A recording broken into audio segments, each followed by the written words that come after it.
nous allons parler alors d'un succès incroyable. Mais vraiment, je pèse mes mots. Le Rafale. Moi, j'ai passé une première partie de ma carrière professionnelle. Tous les mois, il y avait toujours un petit reportage pour dire, mon Dieu, ce Rafale, qu'on est mauvais, nous les Français, on n'arrive pas à le vendre. Il est trop cher. Alors du coup, quand ça se vend pas, tout le monde critique. Oui, technologiquement, ça va pas. Il est trop compliqué à utiliser. C'est un fer à repasser. Il ne vole même pas, etc. Pendant 20 ans, on a dit ça. Maintenant, on le dit plus. Hein. Et maintenant, on le dit plus. C'est sûr. Quel succès incroyable, Xavier Titelman. Les militaires l'ont jamais dit, attention ça. Oui, ça, c'est sûr. Les militaires étaient Bien contents de sûr. ça. Non, c'était les Alors, observateurs. qu'est-ce qu'on peut dire pour commencer du Rafale?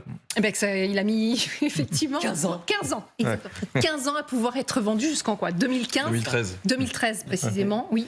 2013, et depuis, c'est un succès phénoménal. En 2022, c'est une année record pour Dassault. Toutes les commandes ont été passées par des pays étrangers. Alors, il y a les Émirats Arabes Unis, il y a plusieurs pays comme ça qui ont acheté des Rafales. Regardez. 92 appareils en tout en 2022 avec toutes ces commandes-là. Ça, c'est énorme. C'est assez spectaculaire. En fait, le tournant, ça a été le fait que la France l'utilise sur des terrains de guerre Alors, et qui a prouvé l'efficacité de cet avion. faut se souvenir en réalité que dès le début, dès 2003, le Rafale a gagné des contrats à l'export, par exemple en Corée du Sud et à Singapour, et les Américains sont arrivés, ils ont fait non. Vous allez prendre du F-15, vous allez prendre du F-35. Donc le Rafale, historiquement, a gagné des compétitions sans être capable de les conclure pour des raisons diplomatiques. Parce que nos fameux alliés américains, une fois de plus, nous empêchaient d'exporter l'avion. Donc ça a fini par aboutir avec l'Égypte. Et à cette époque-là, on était encore en concurrence, notamment avec le Airbus, l'Eurofighter d'Airbus. Les deux avions étaient plus ou moins considérés égaux, mais le Rafale a pu prouver sa supériorité dans les compétitions. Par exemple en Suisse, il a gagné également la compétition suisse sans avoir une conclusion qui était favorable pour lui. C'est le F-35 qui a finalement été choisi. Quand vous dites qu'il a gagné dans des compétitions financières, dans des Appel d'offres. compétitions... Dans des Appel d'offres. Oui, non, mais j'imaginais des Non, compétitions... c'est pas des battles, c'est pas des battles d'avions. C'est des vraies compétitions. Les Pays-Bas, 700 critères, le Rafale gagne, ils achètent le F-35. Donc systématiquement, il ne suffit pas d'avoir le meilleur avion au meilleur prix avec la meilleure offre. Quand vous avez diplomatiquement des pays qui sont plus forts que vous et qui arrivent à tordre le bras de vos alliés, dans Ça, l'OTAN... franchement, que nos amis européens, néerlandais, de l'Union européenne, qui ont une communauté de destin avec nous, la politique agricole commune, tout ça, c'est nous, c'est commun. Ça fait un demi-siècle. Sur 700 critères, le Rafale gagne les 700 critères des Néerlandais face aux avions américains. Et que finalement, après le coup de fil, les Néerlandais disent à Paris, non, on va pas prendre votre avion, on va pas se fâcher avec les Américains, on va prendre un F-35. C'est dégueulasse. Et les sous-marins australiens. Les sous-marins, on s'en souvient. Le parapluie américain. Mais Enfin, Eric, pardonnez-moi d'être cynique, mais enfin, il y a quand même une chose qui compte, c'est combat proof. C'est-à-dire, il a prouvé ses avantages au combat. Combat proof. C'est-à-dire, on l'a utilisé en Afghanistan en 2007, en Libye en 2011, ensuite on l'a utilisé au Mali en 2013 et évidemment ensuite en Syrie, en Irak en 2015. Donc si après ça, on ne peut pas le vendre, c'est juste pas possible. Donc c'est après tout ça que les commandes ont décollé et que, évidemment, c'est un avion extraordinaire. Donc il n'y a rien de tel que le combat. Les armements éprouvés au combat. Et ça, c'est je le dis avec le plus grand cynisme, qui est le cynisme de tous ceux qui produisent et qui vendent des armes. Et alors, voilà. Et les guerres actuelles servent à cela. Pour beaucoup, malheureusement. Et alors, le succès est tel, la demande est telle que Dassault a dit, nous, on est prêts à en produire 3. Alors, moi, je ne sais pas. Moi, je suis totalement... 3 par mois. 3 par mois, voire 4 l'année prochaine. Oui, c'est gigantesque. Alors, les lignes de production, les lignes de conception telles qu'elles ont été réalisées sont capables de sortir 3 avions par mois. Le problème, c'est qu'un avion qui sort d'usine aujourd'hui, les pièces ont été commencées 3 ans auparavant. Donc déjà, il faut imaginer que pour monter en cadence, pour répondre aux besoins des Indiens, des Qatars, des Émirats, etc., en fait, si on appuie sur le bouton aujourd'hui, c'est pour des livraisons qui arriveront en 2027. Donc il faut vraiment accélérer. Et vous avez d'autres commandes qui sont en train d'arriver. L'Inde, par exemple, pour sa marine, c'est le premier pays qui va acheter également pour la version navale. La Serbie, il y a des questions, même l'Irak, l'Arabie Saoudite est toujours pas... Il y a beaucoup de pays qui continuent à s'interroger sur cet avion parce qu'il offre énormément de potentiel, notamment des potentiels d'évolution.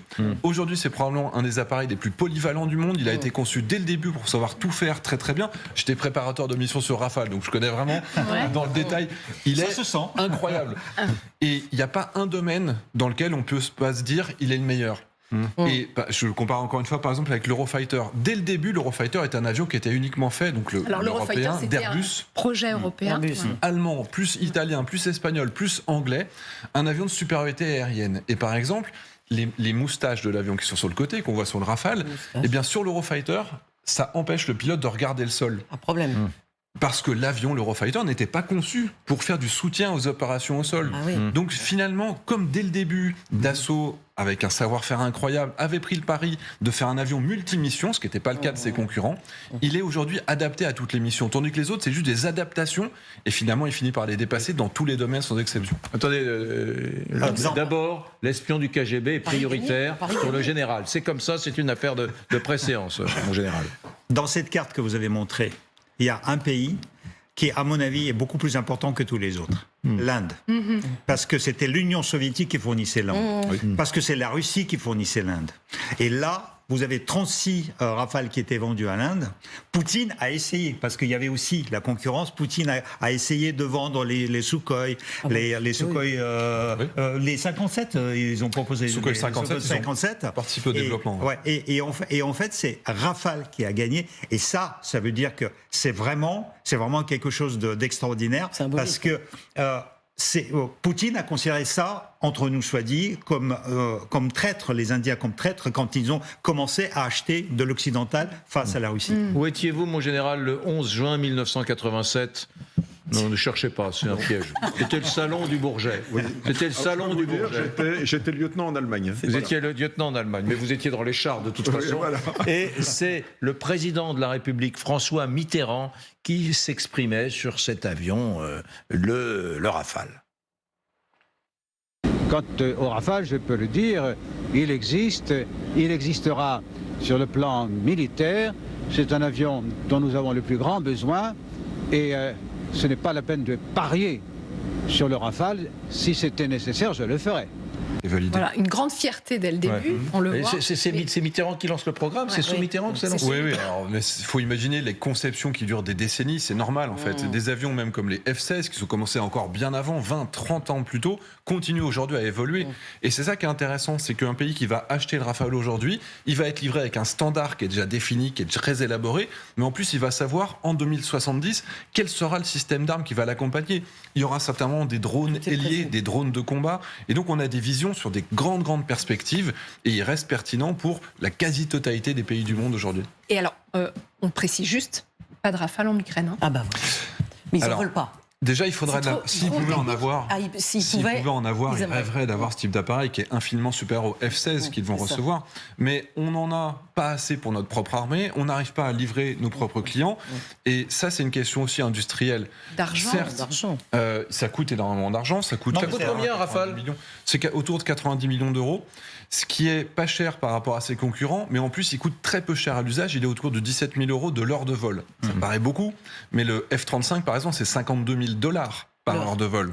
Donc on n'est pas du tout sur le même ordre de grandeur. L'heure de vol. Une heure de vol. Alors attendez, 52 000 qu'est-ce que vous mettez dans ce prix-là ? Alors c'est l'achat de l'avion, la maintenance de l'appareil, la formation des pilotes, l'achat des simulateurs de vol, et puis c'est un avion, par exemple le F-35, c'est un avion qui coûte un petit peu moins cher à l'achat, mais derrière qui va avoir un nombre d'heures de vol qu'il peut réaliser sur l'année qui est beaucoup plus faible, qui a des coûts de maintenance qui sont beaucoup plus importants, et d'une manière générale, aujourd'hui, ils n'ont toujours pas réussi à réduire ces coûts, ils doivent les diviser par deux, et les pays comme la Suisse, la Belgique et la Pologne qui ont acheté le F-35 se trouvent aujourd'hui coincés parce qu'ils ont, dans un ciseau, ils ont acheté les avions et ils savent qu'ils n'ont pas le budget pour les faire voler. Ils regrettent. Beaucoup de pays le regrettent. Ils auraient dû acheter des Rafales. Ils auraient dû acheter des Rafales. Et donc, pardon, je vous fais répéter, pas question pour l'Ukraine pour le moment, même s'ils rêveraient d'avoir un bijou comme celui-ci, mais c'est pas possible. Un transfert de Rafale aujourd'hui est impensable dans la situation où la France se trouve en manque. Parce qu'encore une fois, nous aussi, on a réduit nos commandes d'avions, ces fameux dividendes de la paix qui font qu'on n'a plus la masse nécessaire. On pourrait plus facilement transférer des Mirage 2000, des Mirage 2000D par exemple, et augmenter notre cadence de production de Rafale. Mais encore une fois, l'idéal serait de construire une deuxième ligne d'assemblage, pourquoi pas en Inde si on en achète beaucoup, pour pouvoir construire 3 Rafales par mois en France et peut-être la même chose en Inde.